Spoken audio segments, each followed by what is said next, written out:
Look, I need your ID before you go further, pal. Officer, I'm a detective. This dinner is about to begin. I don't care who you say you are. ID, now. Listen, I don't have to show you anything. Move. Don't catch an attitude. You're turning right back around. Get your supervisor here. I am doing my job. That one assumption would end up costing the officer 15 years of his life. Detective David Miller was standing by the elevator at the Apex Tower, fixing the cufflinks on his custom-tailored suit. Through the huge glass walls of the lobby, the afternoon sun was making long shadows on the floor. He was there for one simple reason: to get a special award from the mayor for his 20-plus years of incredible service to the city. Officer Rick Jennings, 40 years old with a badge that felt a little too heavy for him, stepped right in front of David. His hand was resting on his duty belt, his fingers nervously tapping his radio. The little red light on his Bodycam was blinking, recording everything. "Excuse me, sir," Rick said, his voice a little too sharp. "I need to see your identification." David looked at him, staying cool but firm. "I'm here for the awards ceremony. I'm Detective David Miller." Rick's eyes narrowed. He looked David up and down, like he was checking out a perp. "I didn't ask what you were here for. I asked for your ID. And I told you who I am," David said calmly. "I'm a detective for this city. Mayor Thompson personally invited me here." Rick let out a little smirk, and it wasn't a friendly one. "Yeah, sure you were. Look, I don't know what you're trying to pull, but this is a private event. Invitation only." He gestured around the fancy lobby. "High-profile people, city officials. You can't just stroll into a place like this without showing proper ID." David felt the sting of the insult, but he didn't let it show. He'd run into guys like Rick before, men who saw his suit and the color of his skin, and made up their minds right then and there. "I have every right to be here," David said, his voice getting a little louder, a little stronger. "And I'm not showing you a thing. You have no reason to stop me." Just then, the elevator doors slid open. A group of white guys in fancy suits walked out, laughing and holding champagne glasses. Rick just glanced over at them, gave a polite nod, and let them walk right by. No questions asked. No demand for ID. David saw the whole thing. He felt that familiar burn of injustice. "You see that?" David asked, nodding toward the elevator. "You didn't ask them for any identification. You didn't stop them. So why are you stopping me?" Rick stepped in closer, his jaw clenched. "Because I said so," he growled. "Now I'm going to ask you one last time. Show me your ID, or you're not getting past me." David held his ground. He was 55 years old, a man built from years of hard work and self-respect. He wasn't about to let this guy's ego push him around. "I don't report to you, and I'm not going anywhere."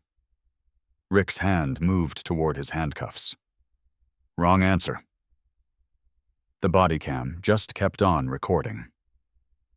Rick Jennings's fingers tightened around the cold steel of his handcuffs. His voice got low, almost like a threat. "Turn around. Put your hands behind your back." David didn't budge. "You're making a big mistake. The only mistake here is you thinking you can just waltz into this building and not follow the rules," Rick snapped back. "Now turn around or I'll make you." David's heart was beating steady. His mind was sharp. He'd been a detective for 25 years. He knew the law inside and out, way better than this patrolman. "You have no probable cause to detain me, not even a reasonable suspicion. You're violating my civil rights as we speak, and that camera on your chest is catching every single second of it." Rick's face turned beet red. He wasn't used to being questioned, especially not by someone he had already decided was out of place. "You're refusing a direct order from a police officer. That's obstruction of justice." "It's not a lawful order if it's not based on anything," David shot back, his voice getting louder. You stopped me because of how I look. You let 5 white men walk right past you without a word, and now you're trying to arrest me for just standing here in my own suit, not bothering a soul." Another elevator opened, and more guests in tuxedos and evening gowns spilled out. A woman in a pearl necklace glanced at them, whispered to her husband, and they quickly walked away. Nobody said a thing. Nobody asked what was going on. Rick grabbed David's wrist. "I said turn around." David yanked his arm back, his voice sharp and clear. "Don't you touch me. You don't have the right." And that's when Rick lost it. He lunged at David, grabbing him by the shoulder and trying to slam him against the wall. David stood his ground, pushing back. He wasn't going to make this easy. Not for this. Not for being treated like some random criminal in a place where he was supposed to be an honored guest. Can you even imagine being in his shoes at that moment? "Stop resisting," Rick yelled, loud enough for everyone to hear. He wanted that on the record. "I'm not resisting," David's voice echoed through the lobby. "I'm defending myself from an unlawful arrest." Finally, people started to turn and stare. Phones started coming out. Rick managed to wrench David's arm behind his back, and the metal cuffs clicked shut. David winced from the pain, but didn't make a sound. He kept his dignity, even as he was being restrained. "You're under arrest for obstruction and resisting an officer," Rick said, breathing heavily.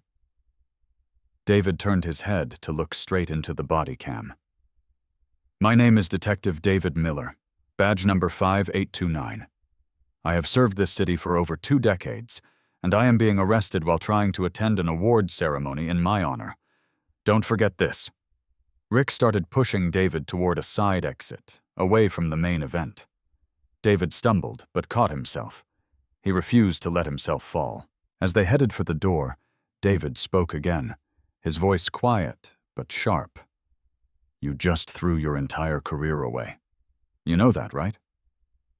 Rick didn't answer. He just kept pushing. 3 floors up, Mayor Vincent Thompson was at a podium, holding a gold plaque. Engraved on it was the name, Detective David Miller, for excellence in service and dedication to justice. The mayor was smiling, completely unaware of the scene unfolding below. Officer Jennings shoved Detective Miller through a side door into a bare hallway by the loading dock. The fancy sounds of the party, the clinking glasses and soft music, were gone, replaced by the buzz of fluorescent lights.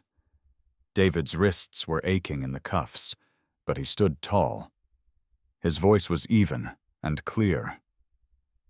"You're going to regret this." "Save it," Rick mumbled, getting on his radio.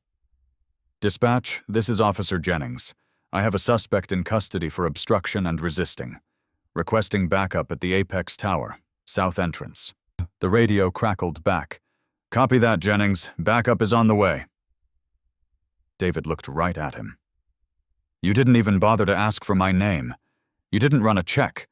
You just looked at me, decided I didn't belong, and cooked up a reason to arrest me." Rick just leaned against the wall and crossed his arms, ignoring him. His body cam was still on, capturing every word, every choice.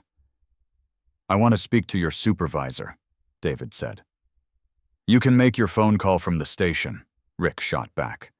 "Until then, you're my problem." David just shook his head.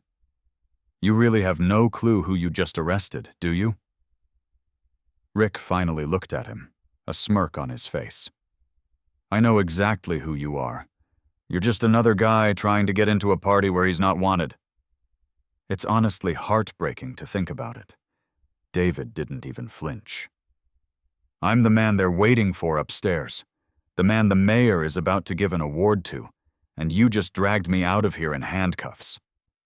Rick's smirk disappeared, but he stayed silent. Meanwhile, upstairs in the main ballroom, Mayor Thompson was at the podium. The room was filled with the city's most important people. The mayor, a respected black man in his late 60s, tapped the microphone. "Ladies and gentlemen, thank you all for coming. Tonight, we're here to celebrate the people who have dedicated their lives to making our city a better, safer place.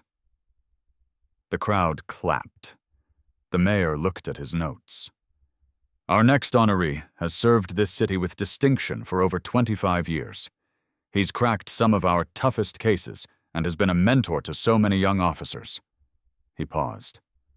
Our next honoree, Detective David Miller. If you're here, please come on up. Silence. The mayor looked around the room, his smile starting to fade.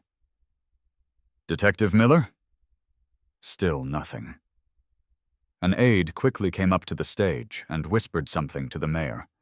The mayor's face went from confused to deeply concerned. He leaned back into the mic. Ladies and gentlemen, please excuse me for a moment. He stepped off the stage and followed the aide out. In the hall, the aide quickly explained. Mr. Mayor, we just got a call. Detective Miller was detained downstairs by an officer. He's been arrested. The mayor's jaw tightened. His voice was cold as ice. Get me down there. Right now. Back in the loading dock hallway, Rick was checking his watch. His backup was late. David was just standing there, his suit all wrinkled, his hands still cuffed. He hadn't said anything for the last 5 minutes. The Bodycam had said it all. Rick's radio went off again. Jennings, this is Sergeant Evans. Stand down. We're on our way to you. Do not move the suspect. Copy, standing by, Rick replied. David looked at him, his face impossible to read. Just then the stairwell door flew open. Mayor Thompson stormed in, with 2 city officials and a police sergeant right behind him. He looked at David. Then his eyes locked on Rick. Uncuff him, the mayor said, his voice quiet but full of authority. Sir, this man was... I said uncuff him, now. The sergeant stepped up, unlocked the cuffs, and David slowly rubbed his wrists. Mayor Thompson walked over and held out his hand. Detective Miller, I am so sorry. This never should have happened. David shook his hand. It did happen, Mr. Mayor, and it's all on video. The mayor turned to Rick, his eyes like daggers. You just arrested one of the finest detectives this city has ever known on the very night we were supposed to be honoring him. I want that bodycam footage pulled immediately. Rick didn't say a word. All the color had drained from his face. The bodycam footage didn't lie. 3 days later, the video was all over the news after being reviewed by Internal Affairs and the District Attorney's Office. Every single biased moment was captured in high definition. The video started with David Miller, looking sharp and calm in his suit by the elevator. Then, Rick Jennings walks into the frame, looking for a confrontation. Can I see some identification? The tone was a demand, not a request. David's response was professional. He stated he was a detective and explained why he was there. But Jennings just blew him off. The footage clearly showed 5 white guests walking by without a problem. Jennings even smiled and nodded at them. But for David, he demanded ID and treated him like a threat. The arrest was even worse. The video proved David never got violent or aggressive. He stood his ground and refused an order that was clearly unlawful, but he never gave Jennings a legal reason to put him in cuffs. Yet, Jennings did it anyway. Once the footage hit the news, the public reaction was instant. There were protests and endless calls for justice. David sat at home watching it all with his wife, Sarah. She held his hand, trying not to cry. "They're finally seeing it," she whispered. "They're finally seeing what you've had to put up with your whole life." David just nodded. It took a body cam and a public embarrassment for them to believe it. But yeah, they're seeing it. On the TV, a reporter was standing outside the police department. Officer Rick Jennings has been put on administrative leave while a full investigation is underway. Sources say the DIA is looking at bringing criminal charges, including false arrest and official misconduct. Sarah squeezed his hand. Good. He deserves whatever he gets. David didn't say anything, just stared at the screen, lost in a mix of anger and sheer exhaustion. The investigation was quick. They looked into Rick Jennings's past and found a history of complaints from other black citizens and a pattern of aggressive behavior that had always been swept under the rug. This time, there was nowhere to hide. The district attorney, a sharp woman named Jessica Ramos, held a press conference a couple of weeks later. After carefully reviewing all the evidence, including the body camera video and Officer Jennings's record, my office will be pursuing criminal charges. Officer Rick Jennings will be charged with deprivation of civil rights, false imprisonment, and assault. She paused, letting it all sink in. Detective David Miller is a decorated officer who has served our city with honor. What was done to him was a violation of his rights, his dignity, and the trust we put in our officers. We will hold Officer Jennings accountable.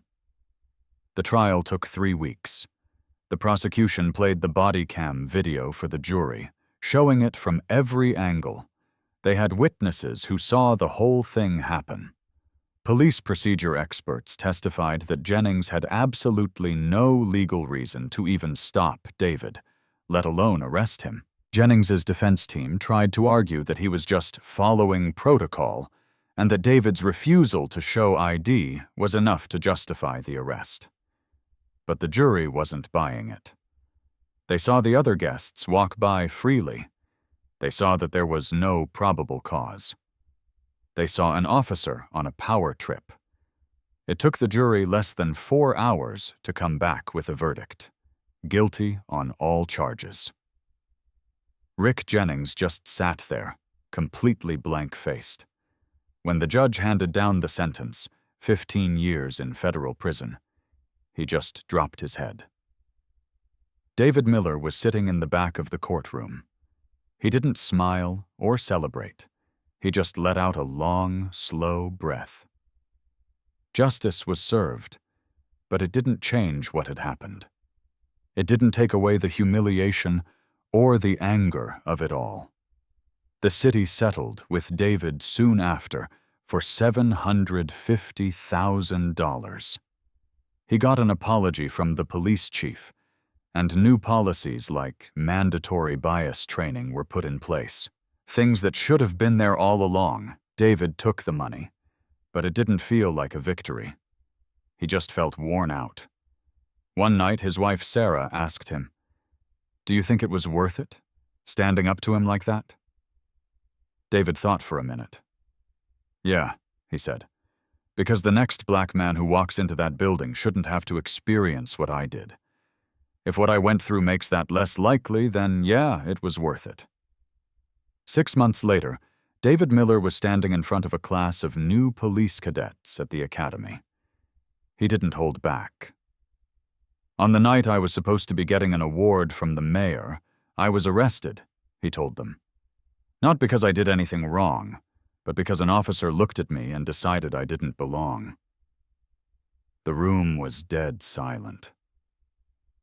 That officer is now serving 15 years in prison. His career is over, his life is ruined. Why? Because he let his own prejudice call the shots. He saw his badge as a way to control people, not to serve them. David looked around the room. "I get that some of you will have to make split-second decisions out there. But what happened to me wasn't a split-second decision. It was a choice. And you need to understand that. Every time you interact with someone, you're making a choice." One of the cadets raised his hand. "Detective, do you really think things will change?" David nodded. "That's the big question, isn't it? I don't know for sure, but I know that change only happens when people refuse to just accept things as they are. I could have just shown him my ID that night and swallowed my pride. But I didn't. Because the second you let someone treat you as less than human, is the second you teach them that it's okay. He let that sink in. Rick Jennings thought he could humiliate me and get away with it. But his body cam told the real story. The truth doesn't just go away because someone wants it to. That's why accountability is so important. The city didn't just move on. David's case started a much bigger conversation about policing and bias. It wasn't a perfect fix, but it was a start. David went back to work, but not for long. After 26 years, he decided he'd had enough.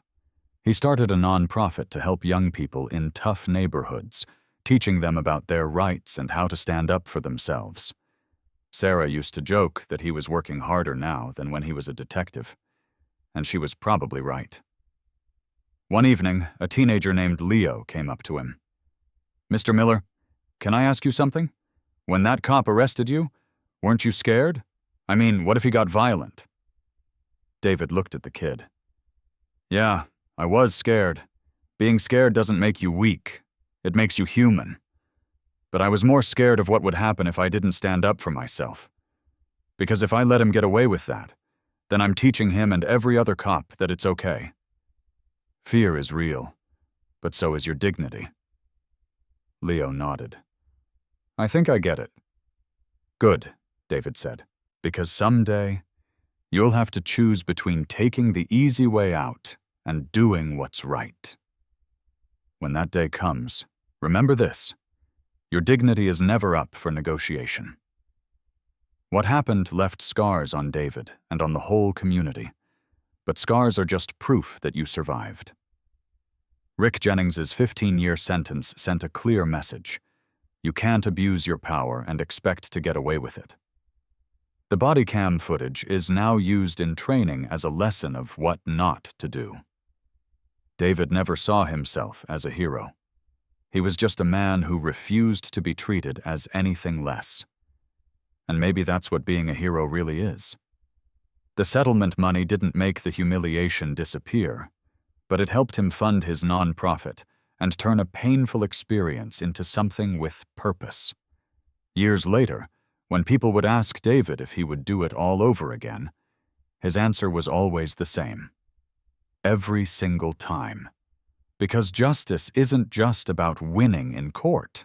It's about refusing to accept injustice from the start. It's about demanding better, not just for you, but for everyone who comes after you. So let me ask you, do you think justice was really served? Can 15 years in prison ever truly make up for what happened that night? And what would you have done if you were in David's shoes? Let us know what you think in the comments. And if this story got you thinking, please hit that like button and subscribe. Judging someone based on their appearance or the color of their skin says nothing about their worth, but it reveals everything about your own character. True strength is found not in looking down on others, but in having the integrity to see every person as an equal. Upholding someone's dignity is the bare minimum of our shared humanity, a responsibility we all carry.